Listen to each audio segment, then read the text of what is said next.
Oke adik-adik semua, apa kabar? Jumpa lagi dengan Abang. Abang harap semua dalam keadaan sehat. Oke, aktivitas magangnya juga berjalan lancar, begitu juga yang lain-lainnya, pekerjaannya. Nah, tetap semangat walaupun kita masih belajar online. Tetap dipahami, udah bisa sistem nilai dihafal-hafal karena nanti pada saat tugas akhir sistem nilai itu akan dipresentasikan juga. Oke, nah hari ini kita belajar nggak jauh berbeda dari pelajaran sebelumnya. Jadi kalau pelajaran pertemuan 11 kali ini, kita membahas studi kasus tentang perpustakaan. Kalau kemarin di pertemuan 10 kita belajar penggajian, kalau di pertemuan 9 kita belajar, masih ingat? Pasti lupa. Nah, udah 3 kali kita belajar menggambar perancangan sistem informasi. Abang rasa di pertemuan ketiga kali ini sudah pasti lebih mahir. Nanti saya akan kasih tugas. Oke, kamu menggambar sebuah studi kasus. Topiknya bebas. Nanti saya akan tentukan dulu untuk menjadi nilai tambahan ujian kamu. Oke, kita lanjut masuk. Jadi kalau di perpustakaan, namanya perpustakaan. Kalau perpustakaan, apa aja yang biasa ada di perpustakaan? Pasti ada namanya buku, ya enggak? Kalau udah ada buku, supaya bisa dibaca dan dipinjam, namanya perpustakaan. Kalau nggak meminjam, berarti membaca. Harus ada anggotanya, ya nggak? Kalau dia mau minjam, harus punya. Yang lebih bahayanya adalah meminjam. Kalau dia membaca di perpustakaan, nggak ada masalah. Kalau dia pingin meminjam, dia harus menjadi anggota. Harus tercatat dulu, supaya nanti bisa tahu siapa yang bisa meminjam buku, dan kapan, atau siapa saja yang sudah mengembalikan buku. Jadi kalau perpustakaan itu yang paling penting itu adalah anggotanya. Oke, sebentar.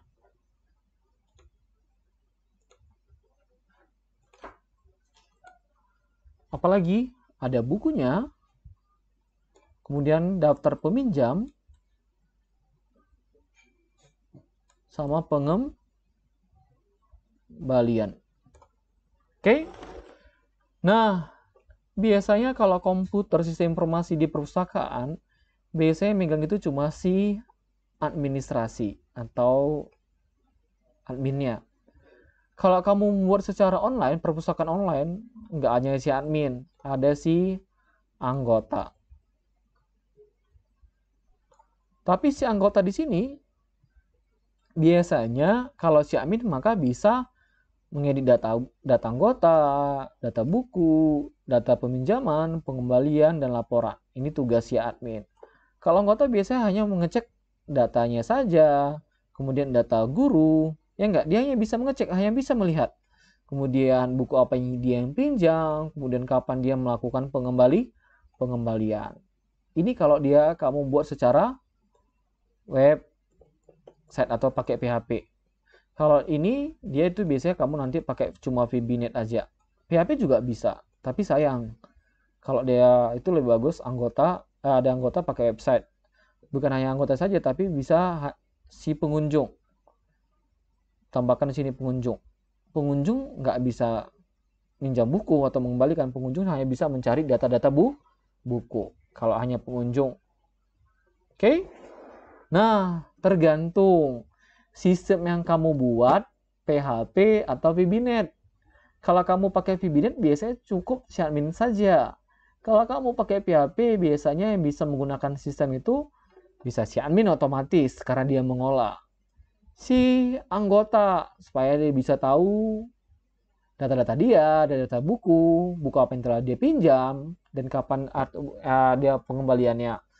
Kalau dia pengunjung, maka dia hanya bisa men-search buku apa saja yang ada di perpustakaan itu. Nah, kembali lagi studi kasusnya, kamu mau pakai yang mana nanti kamu buat di kode programmu. Oke? Tergantung kamu lagi. Oke? Nah, tapi hari ini yang kita pelajari saya pakai VBNet saja. Saya cuma pakai si admin. Jadi kalau kamu pakai yang tiga-tiga nih, admin, anggota, pengunjung, maka nanti tabelmu, diagrammu, diagram konteks, diagram overview, diagram rinci, maka terminator yang ketiga ini harus ada. Kenapa harus ada, Bang? Karena kamu pakai yang tiga-tiga. Jadi semua yang tiga-tiga ini harus ada di semua diagram. Karena saya hari ini cuma pakai terminator adminnya saja, maka di setiap diagram konteks, diagram overview, dan diagram rinci, maka cuma ada si admin. Bisa dipahami ya? Jadi kalau kamu pakai website ada 3 terminatornya, ya nanti semua diagram harus ada 3. Kalau 2, maka harus ada 2. Oke? Nah, diagram konteks sistem informasi. Ingat ya, gambarnya di sini kalau gambar proses harus betul-betul melingkar bulat sekali. Oke? Gambar saya di sini kurang bulat. Karena di sini udah bulat ya. Oke, karena gambar proses itu adalah bentuk lingkaran. Si admin ngapain aja ke sistem? Pasti dia mengolah data anggota, data buku, data peminjaman, data pengembalian buku. Hasilnya, oke. Kemudian terakhir dia bisa membuat laporan. Kemudian apa yang akan didapatkan si admin dari sistem? Pasti dia akan mendapatkan daftar data anggota karena dia tadi mengolah data anggota. Yang kedua, dari dia mengolah data buku, maka dia akan mendapatkan daftar data buku. Si admin mengolah data peminjaman, maka dia akan mendapatkan daftar data peminjaman buku. Si admin mengolah data pengembalian buku, maka dia akan mendapatkan daftar pengembalian buku. Si admin mengolah laporan, maka dia akan mendapat cetakan laporan. Jadi kalau di sini ada 5, maka di sini juga ada 5. Kalau di sini ada 5, maka nanti diagram overview,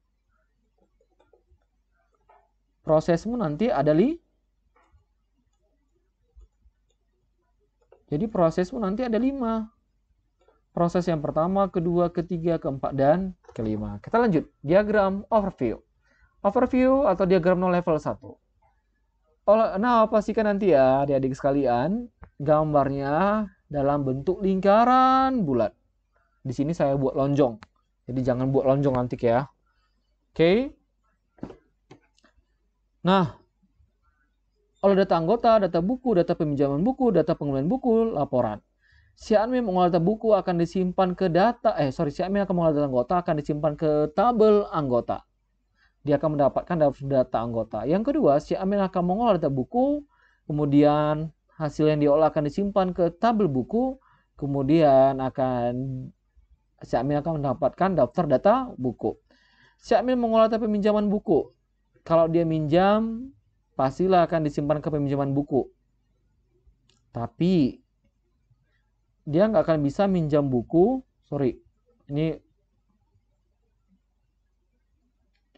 Oke, sebentar ya. Ada yang salah. Si admin nggak akan bisa meminjam buku kalau tidak ada. Si admin nggak akan bisa mengolah data peminjaman buku kalau data buku di sini nggak akan dimasuk. Kalau data buku dari tabel buku nggak dimasukkan ke prosesnya. Oke, nanti akan saya jelaskan. Sama, udah ada buku, siapa yang boleh minjam buku ya? Si anggota. Maka si anggota harus dihubungkan ke prosesnya. Jadi tolong ditambah ya nanti ini ya. Adik-adik. Oke. Gambarnya nanti tolong dibuat tegak lurus ya. Oke. Kemudian dia akan mendapatkan daftar data peminjaman buku. Si admin akan mengolah data pengembalian buku. Pasti akan disimpan. Nah, dari mana dia bisa mengembalikan buku? Pasti karena ada yang melakukan namanya peminjaman. Nanti tolong ditambah ini ya. Garis merah yang abang buat ini, buat rapi. Dia akan bisa mengasihkan data pengembalian buku karena ada data peminjaman buku. Kalau nggak ada data peminjaman buku, maka nggak akan mungkin ada pengembalian buku. Nggak mungkin ada peminjaman buku kalau nggak ada daftar buku dan tidak ada daftar anggota. Oke? Oke, yang ini yang merah-merah ini tolong dihapus saja. Ini agak salah saya buat. Ini juga. Oke, nah kalau dia pengen mau mencetak laporan, pasti diambil dari laporan apa? Kalau laporan anggota, maka diambil dari anggota. Kalau laporan buku, diambil dari buku. Kalau peminjam buku, diambil dari peminjam buku. Kalau dia pengen membuat laporan pengembalian buku, diambil dari laporan, dari tabel laporan pengembalian buku. Oke, kita masuk ke diagram rinci nomor 1, olah data anggota. Tadi saya buat, kita anggap ini VBNet. Oke, biasanya di sini kan contohnya adalah kalau di VBNet di sini ada nomor, kalau mahasiswa ada NIM-nya, ada namanya, ada alamatnya.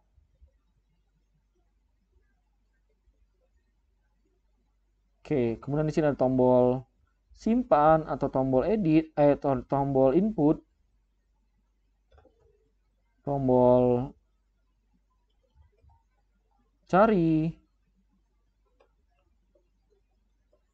tombol edit,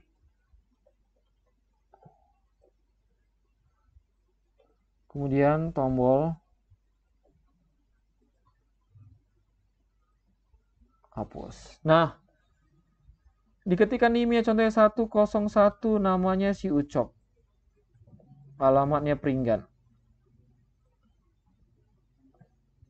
Pada saat diklik tombol simpan, maka akan tersimpan ke tabel simpan, tapi tabel anggota. Pada saat diklik tombol pencarian, dimasukkan contohnya kodenya dan nick, maka dia akan muncul di sini nama dan alamatnya. Dari mana diambil? Ya dari tabel anggota. Kalau dia mengedit, dicari dulu baru bisa diedit. Kalau pengen hapus, dicari dulu baru bisa dihapus. Inilah contoh kode programnya. Nah, sekarang kita akan membuat gambar diagramnya. Nanti prosesnya ada berapa? Ada 4. Ada tombol simpan, cari, edit, dan hapus. Tombol simpan ini sama seperti input.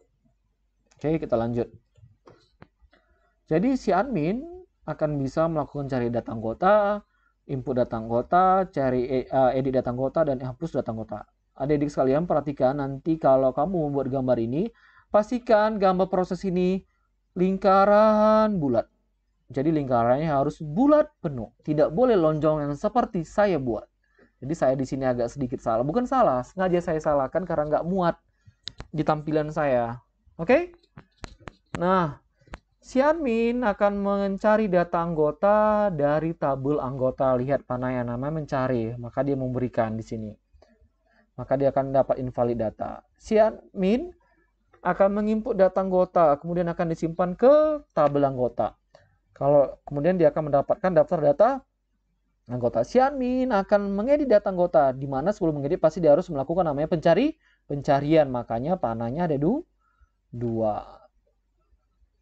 Mengedit tadi adalah menyimpan data yang sudah ada, bukan data yang baru. Kalau menyimpan data yang baru ya ini, input data.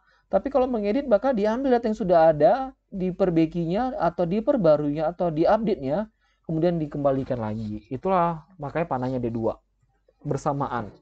Kemudian kalau dia menghapus, ya pasti diambil dari anggota. Oke? Selanjutnya, data buku. Ini sama ya seperti tadi si anggota ya. Oke? Ini sama ya bentuknya ya. Oke? Cari data buku, ya diambil dari tabel buku. Kalau menginput data buku, maka akan dimasukkan ke tabel buku. Kalau edit data buku, maka pasti ada feedback. Timbal balik hubungan antara proses dengan database-nya. Hapus data buku juga seperti itu. Kita masuk ke peminjaman buku. Nah, kita buat formnya. Kita anggap ini formnya. Kalau dia bisa minjam buku, maka harus ada biasanya NIM mahasiswa. Kalau dimasukkan NIM mahasiswa, maka muncul namanya. Jadi kalau dimasukkan contohnya NIM 101 tadi, di enter langsung muncul namanya tadi si Ucok. Nah, data ini datang dari mana? Pasti ini datanya dari tabel anggota. Oke. Kemudian dia meminjam buku kan, pasti ada kode buku. Oke. Kalau kode buku dimasukkan ya kode bukunya contoh 31, maka muncul adalah judul bukunya. Contoh 31 bukunya adalah kimia. Kamu boleh tambahin penerbitnya, jumlah bukunya berapa. Tergantung kamu ya. Ini diambil dari contohnya stok bukunya. Ini tinggal 3, jadi bisa tahu stok bukunya tinggal 3. Ini diambil dari mana ini? Dari tabel peminjaman buku. Pin buku. Oke? Setelah udah muncul anggota sama tabel bukunya, baru dia bisa kita pinjam di sini, pinjam. Berapa yang dipinjam dia? Contohnya adalah 1. Tanggal berapa? Kenapa harus pakai tanggal? Supaya tahu nanti datanya tanggal berapa dia pinjam, tanggal berapa ini pinjamnya, kemudian tanggal berapa dia kembalikan. Nah, baru bisa kita buat tombol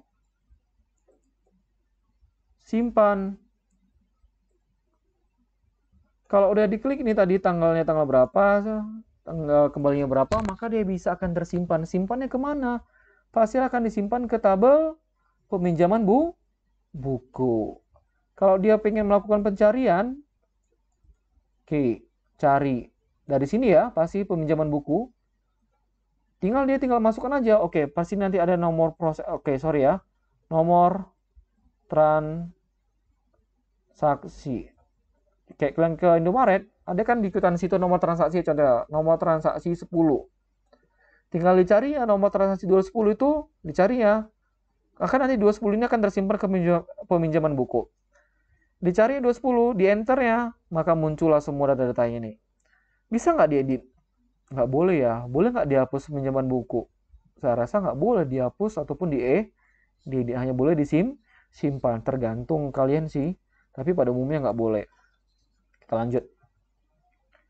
Kalau di sini saya buat ada edit, ada peminjaman buku, ada hapus. Mungkin kalau terjadi kesalahan boleh ya.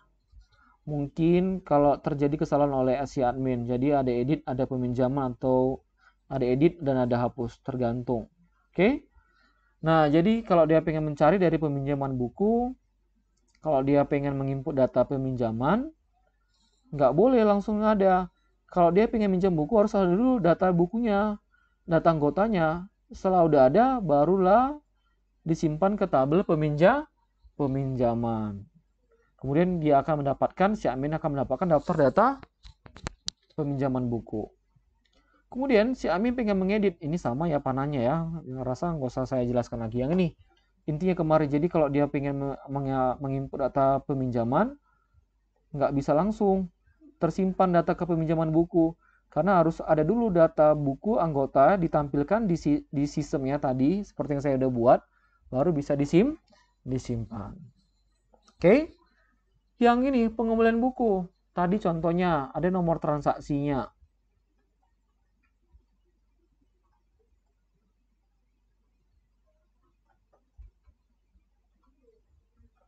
Oke, nomor peminjaman. Ini nomor transaksi muncul otomatis ya. Contoh 310. Tadi dia nomor pinjamnya adalah 210 yang tadi kita buat. Dari mana ini muncul? Dari tabel pinjam. Pada saat dimasukkan, jadi ini muncul dari tabel pinjam. Pada saat dimasukkan nomor pinjamnya 210, maka akan muncul sini tanggal berapa dia pinjam, tanggal berapa dikembalikan, terus siapa nama peminjamnya, bukunya, apa yang dia pinjamnya. Kurang lebih seperti ini gambarannya ya. Jadi contohnya dia pinjam tadi tanggal 23 bulan 9, kembalinya itu seharusnya tanggal 24 bulan 9, namanya adalah si Ucok. Tadi dia pinjam buku kimia. Oke? Jadi dimasukkan 210, di enter, muncul ini tanggal dan kembali nama buku. Dari mana itu berasal? Dari tabel pinjam. Oke. Kemudian akan disimpan. Disimpan kemana? Ke tabel pengembalian buku. Kalau kamu pengen cari, kalau kita mencari bukan berdasarkan nomor pinjam lagi, berdasarkan nomor transaksi. Jadi saya mau pengen cari nomor transaksi 310. Apa aja? Ini udah kembali atau belum? Nah, bisa dilakukan di sini. Bisa nggak diedit atau dihapus? Tergantung. Nggak mungkin bisa dihapus ya atau diedit ya. Tergantung kamu buat. Kalau di sini ada 2, maka nanti lingkarannya juga ada 2. Kalau kamu pakai edit dan hapus, maka nanti ada 4 lingkarannya. Oke?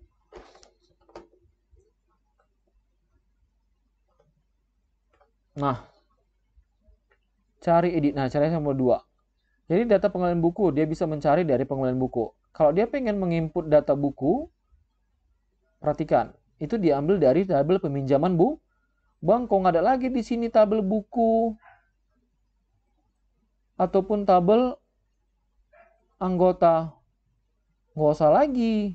Kenapa? Karena tadi udah ada tabel ini udah ada di transaksi peminjaman buku. Ini nggak perlu lagi kita gunakan karena udah tersimpan semua di peminjaman buku. Jadi kalau pengen dia menginput data pengembalian buku, dicarinya dari peminjaman buku nih. Setelah datanya cocok, oke, dia matching, baru akan disimpan ke tabel pengembalian buku. Oke, terakhir kita membuat laporan. Ada laporan anggota, buku. Oke. Nah, perhatikan. Kalau di anggota, diambil data anggota, olah data buku dari buku, yang ini nggak usah lagi dibuat ya. Ini yang dihapus saja. Ini panahnya, kalau dia pengen peminjaman buku ya ambil dari sini. Ini dihapus saja.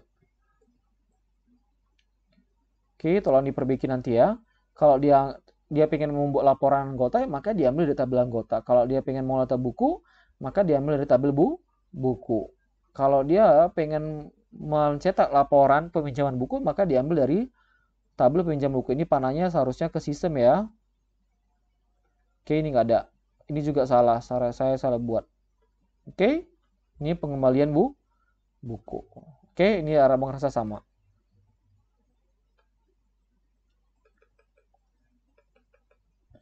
Oke, nah udah selesai pelajaran kita. Udah 3 kali kita belajar ini membuat gambar DFD dari pertemuan 9, 10, 11. Abang rasa udah mahir dalam menggambar. Jadi kalau pengen menggambar, coba bayangkan dulu. Kira-kira nanti sistemnya seperti apa yang saya buat. Setelah bisa kamu bayangkan, kamu bisa menggambarnya. Oke, jadi nanti kalau mau buat tugas akhir, jangan asal dikerjakan aja.